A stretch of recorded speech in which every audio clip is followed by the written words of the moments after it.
detector, an IR screen or IR that detects IR infrared light. The way it reflects the infrared light, very often, this is even better usually, shows where the erasure was and very often where the original writing was. If there's trace amount of the writing, the infrared light will be able to pick that up very easily. So you can see where the erasure was and where the original writing was using the infrared light, because that will reflect off this erasure and show that there's an unusual spot in this area, and we can understand that it was an erasure. However, when you erase it, it should be known that sometimes it's erased so well that the original text cannot be salvaged, even using, let's say, infrared light, which can get the traces of the original writing. But if it was erased very, very well, you won't even get a trace.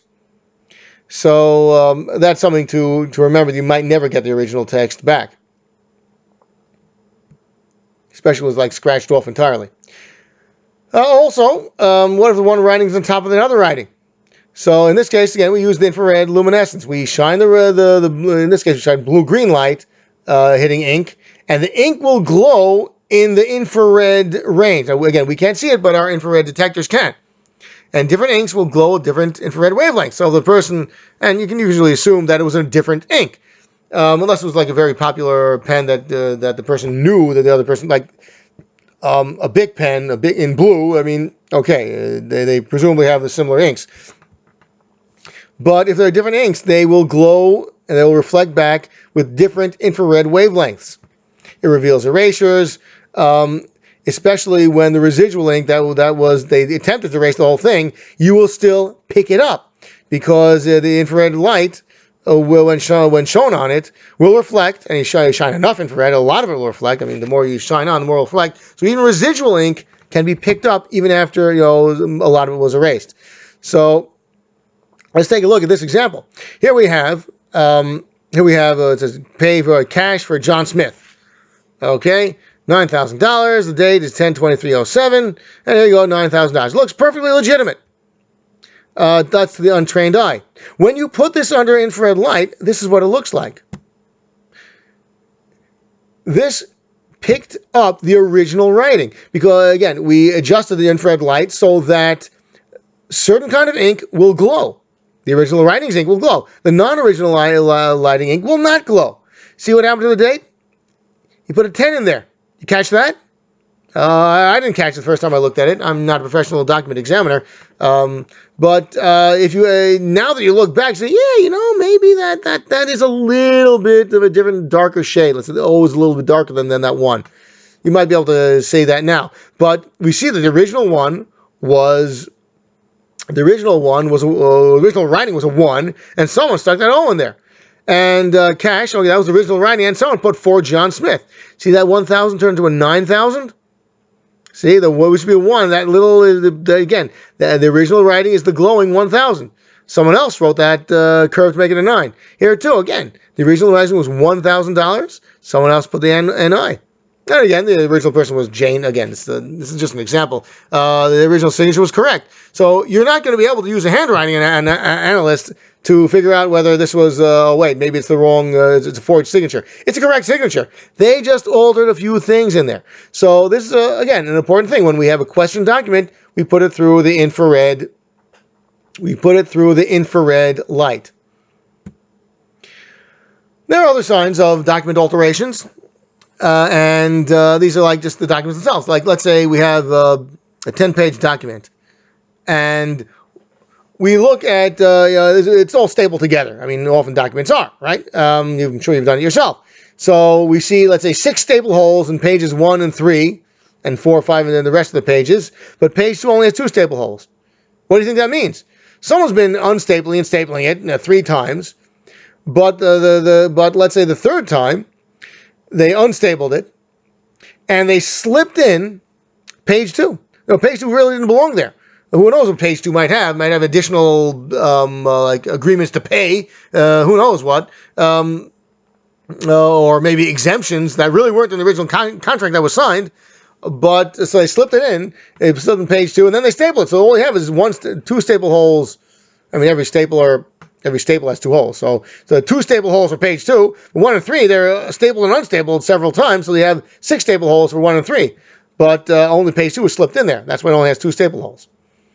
So what if you see, let's say, a thick, 50-page document. There's a line going down the outside edge of this notebook that has the document, but some of the middle page of the line, it goes down, but it seems to skip a few pages and goes down the rest. Again, this shows that those pages were slipped in there somehow, and they really weren't part of the original document. So these, again, signs that a forensic document examiner must look for. Sometimes, it's not often that happens, that they take a part of the text in the document and they deliberately cover it with other ink.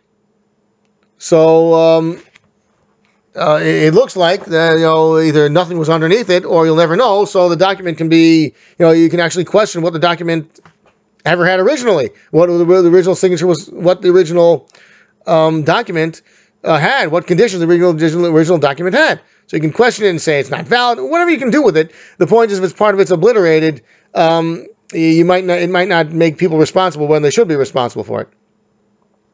So one thing that's done is you can use, again, infrared light. If it's a different ink, one ink will glow to the certain infrared light, the other will not. If they're of different inks. So we can sometimes tell the original text, even though it was covered over by other ink. It's not a common way of altering documents, because it's kind of obvious that the alteration was done. But even if it was, there are ways of getting the original document. Also, charred papers. Let's say a person, it happens often enough that a person they wrote something incriminating on a piece of paper and they burned it. Sometimes even after they're burned, if it wasn't burned that badly, you can send the IR light into it and it will still pick up the ink that's left on this charred paper, and we can get a lot of information that way. So that is again another useful thing and useful forensic technique. Another thing, we mentioned that, let's say it was obliterated by covering with another ink with you can also use a computer, and this is very easy to do. Even I was able to do it easily enough. What you do is you scan the paper, scan the question document with this possible overwriting using a different ink.